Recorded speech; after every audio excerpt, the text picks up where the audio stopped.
News, ಇದು ನಿಮ್ಮ ಧ್ವನಿ. ನಮಸ್ಕಾರ. ಎಸ್ ನ್ಯೂಸ್ಗೆ ಸ್ವಾಗತ. ನಾನು ಎಸ್ ದೇವೇಂದ್ರಗೌಡ. ಇಂದಿನ ಮುಖ್ಯಾಂಶಗಳು. ವಕ್ಫ್ ತಿದ್ದುಪಡಿ ವಿರುದ್ಧ ಮುಸ್ಲಿಂ ಮಹಿಳೆಯರಿಂದ ಬೃಹತ್ ಪ್ರತಿಭಟನೆ. ಅನೈತಿಕ ಸಂಬಂಧ, ಬಸವರಾಜ್ ಕೊಲೆ, ಆರೋಪಿ ಜಗದೀಶ್ಗೆ ಜೀವಾವಧಿ ಶಿಕ್ಷೆ. ಕೆರೆ ನಿರ್ಮಾಣಕ್ಕೆ ಭೂಮಿ ನೀಡಲು ರಾಷ್ಟ್ರೀಯ ಬೀಜ ನಿಗಮಕ್ಕೆ ಸರ್ಕಾರದಿಂದ ಪತ್ರ.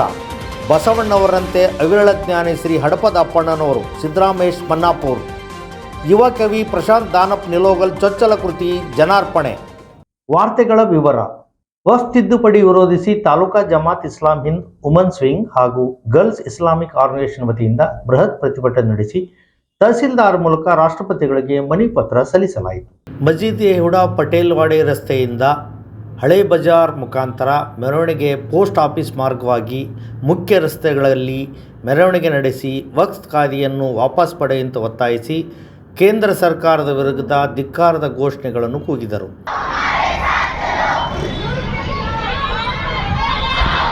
ವಕ್ಫ್ ಅಲ್ಪಸಂಖ್ಯಾತರಿಗೆ ಸೇರಿದ್ದು, ಮುಸ್ಲಿಂ ಅದರ ರಕ್ಷಕರು. ವಕ್ಫ್ ಉಳಿಸಿ ಸಂವಿಧಾನ ಉಳಿಸಿ 2025ರ ವಕ್ಫ್ ಕಾಯ್ದೆ ವಾಪಸ್ ಪಡೆಯಬೇಕು. ಇಲ್ಲದಿದ್ದರೆ ದೇಶಾದ್ಯಂತ ಉಗ್ರವಾದ ಹೋರಾಟ ಮಾಡಲಾಗುವುದು. ಆದ್ದರಿಂದ ವಕ್ಫ್ ಕಾಯ್ದೆ ವಾಪಸ್ ತೆಗೆದುಕೊಳ್ಳುವಂತೆ ಪ್ರಧಾನಮಂತ್ರಿಗಳಾದ ನರೇಂದ್ರ ಮೋದಿ ಅವರಿಗೆ ಮನವಿ ಮಾಡಿಕೊಳ್ಳುತ್ತೇವೆ ಎಂದು ಜಮಾತ್ ಇಸ್ಲಾಂ ಗರ್ಲ್ಸ್ ಇಸ್ಲಾಂ ಮುಖಂಡರು ತಹಸೀಲ್ದಾರ್ ಕಚೇರಿ ಮುಂದೆ ಹಮ್ಮಿಕೊಂಡಿದ್ದ ಸಭೆ ಉದ್ದೇಶಿಸಿ ಮಾತನಾಡಿದರು. ಪ್ರತಿಭಟನೆಯಲ್ಲಿ ನೂರಾರು ಮಹಿಳೆಯರು ಭಾಗವಹಿಸಿದ್ದರು.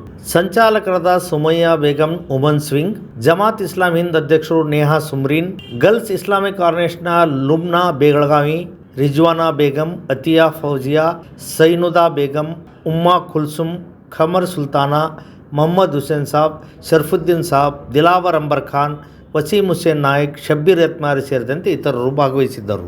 हमें उसमें कोई तब्दीली मंजूर नहीं. ये बहकावे हमारे साथ जो हो रहे हैं, हम उसके खिलाफ एहतजाज कर रहे हैं, हम उसके खिलाफ आवाज उठा रहे हैं. हमें वक्फ में कोई तब्दीली नहीं चाहिए. हमारे साथ ये भेदभाव क्यों किया जाता है? हम उसके खिलाफ आवाज उठा रहे हैं.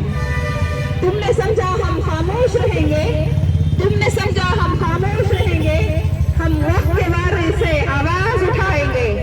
वक्फ ಇದು ನಮ್ಮ ಆಸ್ತಿ, ಗವರ್ನಮೆಂಟ್ ಕೊಟ್ಟಿರೋದಲ್ಲ. ಇದು ಮುಸ್ಲಿಂ ದಾನಿದಾರು ನಮಗೆ ಕೊಟ್ಟಿರೋದು. ಇದು ನಮ್ಮ ಹಕ್ಕು ಇದೆ. ಮುಸ್ಲಿಂ ಸಮುದಾಯವನ್ನು ಅಭಿವೃದ್ಧಿ ಮಾಡಕ್ಕೆ ನಮಗೆ ಇದು ಕೊಟ್ಟಿರೋದು. ಇದು ನಮ್ಮ ಹಕ್ಕು. ಈ ತಿದ್ದುಪಡಿಯನ್ನು ನಾವು ಸಹಿಸಲ್ಲ. ಹೇಗೆ ಬೇರೆ ಬೇರೆ ಧರ್ಮದಲ್ಲಿ ಅವರ ಜಾಗವನ್ನು ಅಧಿಕಾರ ಇದೆಯೋ, ಹೇಗೆ ಅವ್ರ ಜಾಗವನ್ನು ಇಟ್ಕೊಳಕ್ ಅಧಿಕಾರ ಇದೆಯೋ, ಅದೇ ರೀತಿಯಾಗಿ ನಮ್ಮ ಮುಸ್ಲಿಂ ಸಮುದಾಯದಲ್ಲೂ ಇದು ನಮ್ಮ ಅಧಿಕಾರ ಇದೆ. ಇದು ನಮ್ಮ ಫ್ರೀಡಮ್ ಇದೆ. ಎಲ್ಲರಿಗೂ ಇದು ಸಿಗಲೇಬೇಕು, ಸಿಗಲೇಬೇಕು, ಸಿಗಲೇಬೇಕು. ಬನ್ನಿ ನಾವೆಲ್ಲರೂ ಸೇರಿ ಶಾಂತಿಯೋತ್ಸವದಿಂದ ಈ ವಕ್ಫ್ ವಿರುದ್ಧವನ್ನು ಮಾಡೋಣ, ಮತ್ತೆ ಸರ್ಕಾರಕ್ಕೆ ಹೇಳೋಣ, ಈ ವಕ್ಫ್ ತಿದ್ದುಪಡಿಯನ್ನು ವಾಪಸ್ ತಗೊಳ್ಳಲೇಬೇಕು. ಸಂವಿಧಾನ ಉಳಿಸಿ, ವಕ್ಫ್ ಉಳಿಸಿ, ಸಂವಿಧಾನ ಉಳಿಸಿ, ವಕ್ಫ್ ತಿದ್ದುಪಡಿ ತೆಗೆದುಕೊಳ್ಳಲೇಬೇಕು. ಧನ್ಯವಾದ. ಮಹಿಳೆ ಜೊತೆ ಅನೈತಿಕ ಸಂಬಂಧದ ಅನುಮಾನದ ಹಿನ್ನೆಲೆಯಲ್ಲಿ ಗೆಳೆಯರ ಮಧ್ಯೆ ಕಲಹ. ರೇಜರ್ ಬ್ಲೇಡ್ನಿಂದ ಬಸವರಾಜ್ ಕೊಲೆ, ಆರೋಪಿ ಜಗದೀಶ್ಗೆ ಜೀವಾವಧಿ ಕಾರಾಗೃಹ ಶಿಕ್ಷೆ ವಿಧಿಸಿದ 3ನೇ ಅಧಿಕ ಜಿಲ್ಲಾ ಹಾಗೂ ಸತ್ರ ನ್ಯಾಯಾಲಯ. ತಲೇಖಾನ್ ಗ್ರಾಮದ ಬಸವರಾಜ್ ನಾಯಕ್ ಭತ್ತ ಕಟಾವು ಮಾಡೋ ಮಿಷನ್ನಲ್ಲಿ ಕೆಲಸ ಮಾಡುತ್ತಿದ್ದು, ಈತನಿಗೆ ಜಗದೀಶನ್ಗೂ ಪರಿಚಯ ಇತ್ತು. ಆರೋಪಿ ಜಗದೀಶ್ ತಲೇಖಾನ್ ಗ್ರಾಮದ ಮಹಿಳೆ ಜೊತೆ ಅನೈತಿಕ ಸಂಬಂಧ ಹೊಂದಿದ್ದು, ಮೃತ ಬಸವರಾಜ್ ಸಹ ಮಹಿಳೆ ಜೊತೆ ಅನೈತಿಕ ಸಂಬಂಧ ಹೊಂದಿದ್ದ ಬಗ್ಗೆ ಅನುಮಾನ ಬಂದು ಇಬ್ಬರ ನಡುವೆ ಜಗಳ ನಡೆದಿತ್ತು. ದಿನಾಂಕ 8/5/22ರಂದು ಸಂಜೆ 5 ಗಂಟೆಗೆ ಮೃತ ಬಸವರಾಜ್ ಈ ಗ್ರಾಮದಲ್ಲಿರುವ ತನ್ನ ಪರಿಚಯಸ್ಥರಿಂದ ಆರೋಪಿ ಜೊತೆ ತನ್ನ ಬೈಕ್ನಲ್ಲಿ ಕರೆದುಕೊಂಡು ಹೋಗುವಾಗ ದಾರಿ ಮಧ್ಯೆ ಬೈಕ್ ನಿಲ್ಲಿಸಿ ಹಳ್ಳದಲ್ಲಿ ನೀರು ತರಲು ಮೃತ ಬಸವರಾಜನಿಗೆ ಹೇಳಿದ ಆರೋಪಿ ಜಗದೀಶ್ ತಾನು ತಂದಿದ್ದ ರೇಜರ್ ಬ್ಲೇಡ್ನಿಂದ ಬಸವರಾಜನಿಗೆ ಮುಖ ತಲೆ ಭಾಗದಲ್ಲಿ ಬಲವಾಗಿ ಕೊಯ್ದ ಕಾರಣ ಬಸವರಾಜ್ ಮೃತಪಟ್ಟಿದ್ದ. ಕೊಲೆ ಬಗ್ಗೆ ಸುಳಿವು ಸಿಗಬಾರದು ಎಂಬ ಉದ್ದೇಶದಿಂದ ಆರೋಪಿ ಜಗದೀಶ್ ಬೈಕ್ನಿಂದ ಪೆಟ್ರೋಲ್ ತೆಗೆದು ಬಸವರಾಜ್ ಮೇಲೆ ಹಾಕಿ ಸುಟ್ಟಿದ್ದ. ಸದರಿ ಕೊಲೆ ಸಂಬಂಧ ಬಳಗನೂರು ಪೊಲೀಸ್ ಸ್ಟೇಷನ್ನಲ್ಲಿ ಪ್ರಕರಣ ದಾಖಲಾಗಿತ್ತು. ಆರೋಪಿ ವಿರುದ್ಧ ಅಂದಿನ ತನಿಖಾಧಿಕಾರಿ ಡಿವೈಎಸ್ಪಿ ವೆಂಕಟಪ್ಪ ನಾಯಕ್ ತನಿಖೆ ನಡೆಸಿ ನ್ಯಾಯಾಲಯಕ್ಕೆ ದೋಷಾರೋಪಣ ಪತ್ರ ಸಲ್ಲಿಸಿದ್ದರು. ಪ್ರಕರಣದ ವಾದವಿವಾದ ಆಲಿಸಿದ 3ನೇ ಅಧಿಕ ಜಿಲ್ಲಾ ಹಾಗೂ ಸತ್ರ ನ್ಯಾಯಾಲಯದ ನ್ಯಾಯಾಧೀಶರಾದ ಬಿಬಿ ಜಕಾತಿ ಸಾಕ್ಷ್ಯಾಧಾರಗಳನ್ನು ಪರಾಮರ್ಶಿಸಿ ಆರೋಪಿ ಜಗದೀಶ್ ಅಪರಾಧ ಎಸಗಿದ್ದಾರೆಂದು ಪರಿಗಣಿಸಿ ಜೀವಾವಧಿ ಕಾರಾಗೃಹ ಶಿಕ್ಷೆ ಹಾಗೂ 25,000 ದಂಡ ವಿಧಿಸಿ ನ್ಯಾಯಾಧೀಶರು ತೀರ್ಪು ನೀಡಿದರು. ಸರ್ಕಾರದ ಪರವಾಗಿ ಸರ್ಕಾರಿ ಅಭಿಯೋಜಕರಾದ ಆರ್.ಎ. ಗಡ್ಕರಿ ವಾದ ಮಾಡಿದ್ದರು. 54ನೇ ಉಪಕಾಲುವೆಗೆ ಸುಮಾರು 21,000 ಎಕರೆ ನೀರಾವರಿ ಇದ್ದು, ಇದರಲ್ಲಿ ರಾಷ್ಟ್ರೀಯ ಬೀಜ ನಿಗಮದ ಭೂಮಿ ಸುಮಾರು 4,000 ಎಕರೆ ಇದೆ. ಇದರಲ್ಲಿ ಅರ್ಧದಷ್ಟು ಭೂಮಿಗೆ ನೀರು ಸಿಗದ ಹಿನ್ನೆಲೆಯಲ್ಲಿ ಆ ಭಾಗದಲ್ಲಿ ಕೆರೆ ನಿರ್ಮಿಸಲು ಭೂಮಿ ನೀಡಲು ಸರ್ಕಾರದ ವಾಟರ್ ರಿಸೋರ್ಸ್ ಇಲಾಖೆಯಿಂದ ರಾಷ್ಟ್ರೀಯ ಬೀಜ ನಿಗಮಕ್ಕೆ ಮನವಿ ಸಲ್ಲಿಸಲಾಗಿದೆ. ಶಾಸಕರಾದ ಹಂಪನಗೌಡ ಬಾದರ್ಲಿ ಅವರ ಮನವಿ ಮೇರೆಗೆ ಸರ್ಕಾರದ ವಾಟರ್ ರಿಸೋರ್ಸ್ ಇಲಾಖೆಯಿಂದ ರಾಷ್ಟ್ರೀಯ ಬೀಜ ನಿಗಮ ನವದೆಹಲಿಗೆ ಕೆರೆ ನಿರ್ಮಿಸಲು ಭೂಮಿ ನೀಡಲು ಮನವಿ ಮಾಡಲಾಗಿದೆ. ಈ ಭಾಗದಲ್ಲಿ ಕೆರೆ ನಿರ್ಮಾಣ ಆದಲ್ಲಿ %75 ಟೇಲೆಂಟ್ ರೈತರಿಗೆ ಹಾಗೂ ನ್ಯಾಷನಲ್ ಸೀಡ್ ಕಾರ್ಪೊರೇಷನ್ಗೆ 25% ಭೂಮಿಗೆ ನೀರು ಸಿಗಲಿದೆ. ಅಷ್ಟಲ್ಲದೆ ಸಿಂಧನೂರು ರಾಯಚೂರು ರೈಲ್ವೆ ಕಾಮಗಾರಿ ಆರಂಭವಾಗಿದ್ದು ಕೆರೆಯ ಮಣ್ಣನ್ನು ರೈಲ್ವೆ ಟ್ರ್ಯಾಕ್ ನಿರ್ಮಿಸಲು ಬಳಸಬಹುದು. ಈ ಕುರಿತು ಶಾಸಕರು ಅಧಿಕಾರಿಗಳ ಜೊತೆ ಮನವಿ ಮಾಡಿದ್ದರು. ಈ ವಿಷಯವನ್ನು ಇಲಾಖೆಗೆ ತಿಳಿಸುತ್ತಾ ಮನವಿ ಸಲ್ಲಿಸಿದರು. ಶಾಸಕರ ಮನವಿ ಮೇರೆಗೆ ಸರ್ಕಾರದ ವಾಟರ್ ರಿಸೋರ್ಸ್ ಇಲಾಖೆಯಿಂದ ರಾಷ್ಟ್ರೀಯ ಬೀಜ ನಿಗಮಕ್ಕೆ ಸುಮಾರು 500 ಎಕರೆ ಕೆರೆ ನಿರ್ಮಿಸಲು ಭೂಮಿ ನೀಡುವಂತೆ ಮನವಿ ಸಲ್ಲಿಸಲಾಗಿದೆ. ಹಡಪದ ಅಪ್ಪಣ್ಣನವರು ಜಗಜ್ಯೋತಿ ಬಸವಣ್ಣವರ ಕಾರ್ಯದರ್ಶಿಯಾಗಿ ಕಾಯಕ ಮಾಡಿದವರು. ಬಸವಣ್ಣನ ಸಮಕಾಲೀನರಾದ ಅವರು ಬಸವಣ್ಣನವರಂತೆ ಮೌಢ್ಯತೆಯನ್ನು ಹೋಗಲಾಡಿಸಿ ಜನರಲ್ಲಿ ಸತ್ಯದ ವಿಚಾರಗಳನ್ನು ತುಂಬಿದವರು ಎಂದು ಬಿಜೆಪಿ ಪಕ್ಷದ ನೂತನ ನಗರ ಮಂಡಲ ಅಧ್ಯಕ್ಷರಾದ ಸಿದ್ದರಾಮೇಶ್ ಮನ್ನಾಪುರ್ ಹೇಳಿದರು. ನಗರದ ಬಿಜೆಪಿ ಕಚೇರಿಯಲ್ಲಿ ಪಕ್ಷದ ಮುಖಂಡರು, ಸದಸ್ಯರು, ಪದಾಧಿಕಾರಿಗಳು, ಕಾರ್ಯಕರ್ತರು ಸೇರಿ ನಿಜ ಶರಣ ಅವಿರಳ ಜ್ಞಾನಿ ಹಡಪದ ಅಪ್ಪಣ್ಣನವರ ಜಯಂತಿಯನ್ನು ಅವರ ಭಾವಚಿತ್ರಕ್ಕೆ ಪುಷ್ಪಾರ್ಪಣೆ ಸಲ್ಲಿಸುವ ಮೂಲಕ ಆಚರಿಸಲಾಯಿತು. ನಂತರ ಗ್ರಾಮೀಣ ಮಂಡಲ ಅಧ್ಯಕ್ಷರಾದ ವೆಂಕೋಬ್ ನಾಯಕ್ ರಾಮತ್ನಾಳ್ ಮಾತನಾಡಿ, ಬಸವಣ್ಣನವರು ಸಮಾಜದ ಅಂಕುಡೊಂಕುಗಳನ್ನು ತಿದ್ದುವ ಮೂಲಕ ಅನಾಚಾರ, ಮೌಢ್ಯತೆಗಳ ವಿರುದ್ಧ ಹೋರಾಡಿದವರು. ಅವರ ಸಮಕಾಲೀನರಾದ ಅಪ್ಪಣ್ಣನವರು ಅವರಷ್ಟೇ ಶ್ರೇಷ್ಠ ಸಾಲಿನಲ್ಲಿ ನಿಲ್ಲುವವರು. ಬಸವಣ್ಣ ನೇತೃತ್ವದಲ್ಲಿ ಅನೇಕ ಸಮಾಜಪರ ಕೆಲಸಗಳನ್ನು ಮಾಡುತ್ತಾ ಸಮಾಜದಲ್ಲಿನ ಅಸಮಾನತೆಗೆ ಹೋರಾಡಿದವರು ಎಂದರು. ಈ ಸಂದರ್ಭದಲ್ಲಿ ಮುಖಂಡ ಎಂ ದೊಡ್ಡಬಸವರಾಜ್, ಪ್ರಧಾನ ಕಾರ್ಯದರ್ಶಿಗಳು ರವಿ ರಾಥೋಡ್, ವಿಶ್ವನಾಥ್ ಶಾಸ್ತ್ರಿ ಸೇರಿದಂತೆ ಪದಾಧಿಕಾರಿಗಳು, ಕಾರ್ಯಕರ್ತರು ಉಪಸ್ಥಿತರಿದ್ದರು.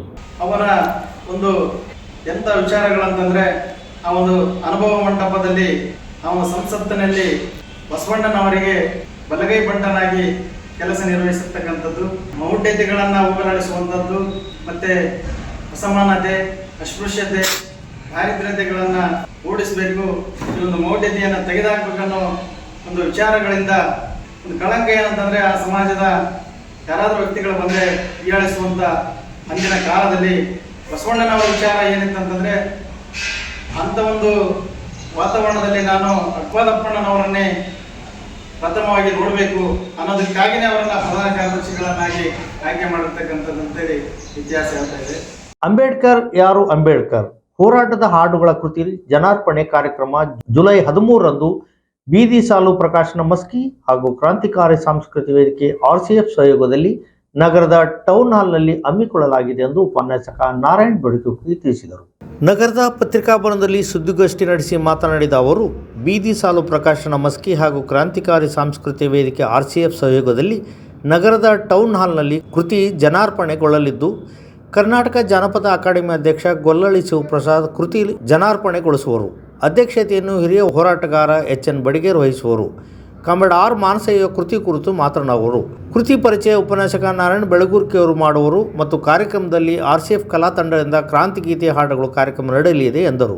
ಈ ಸಂದರ್ಭದಲ್ಲಿ ಸಾಹಿತಿ HK Didgi, DVP Mounesh Jalawadagi, HR Hosmani, Mudiyappa Hanumanagar camp, Rangappa Beragi, Hanumanth Hampanal ಸೇರಿದಂತೆ ಪತ್ರಿಕಾಗೋಷ್ಠಿಯಲ್ಲಿ ಅನೇಕರು ಉಪಸ್ಥಿತರಿದ್ದರು. ಅಲ್ಲೊಂದು ದಲಿತ ದಮನಿತರ ಮೇಲೆ ಆಗ್ತಕ್ಕಂಥ ದೌರ್ಜನ್ಯಗಳನ್ನ, ಭೂಮಾಲೀಕರ ದೌರ್ಜನ್ಯಗಳನ್ನ ಪ್ರತಿರೋಧಿಸಿ ಕವಿ ಪ್ರಶಾಂತ್ ದಾನಪ್ಪನವರ ಸುಪುತ್ರ ಬರೆದರೆ, ತಂದೆಯ ಮಾರ್ಗದರ್ಶನದಲ್ಲಿ ಮತ್ತು ಸಮಾಜ ಕೊಟ್ಟಿರ್ತಕ್ಕಂಥ ಅನುಭವದಲ್ಲಿ ಅವರು ಬಹಳ ಅಂದ್ರೆ ಬಹಳ ಔಚಿತ್ಯಪೂರ್ಣವಾಗಿರ್ತಕ್ಕಂಥ, ಬಹಳ ಅಂದ್ರೆ ಬಹಳ ತುಂಬಾ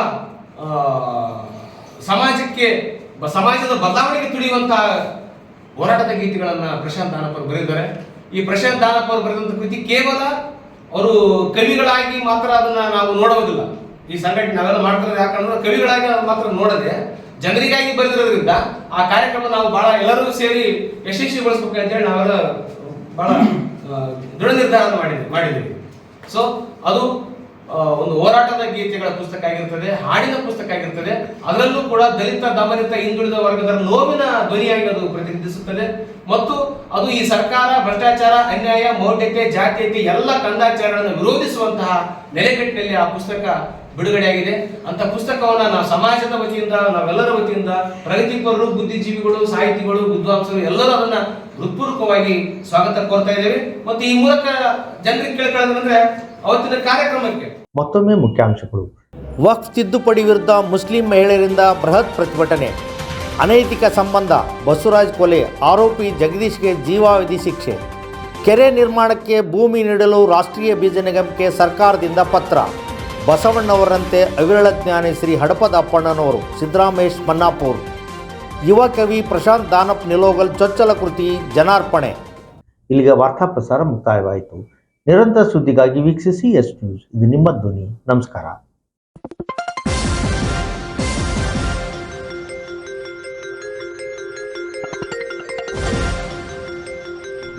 ಎಸ್ ನ್ಯೂಸ್, ಇದು ನಿಮ್ಮ ಧ್ವನಿ.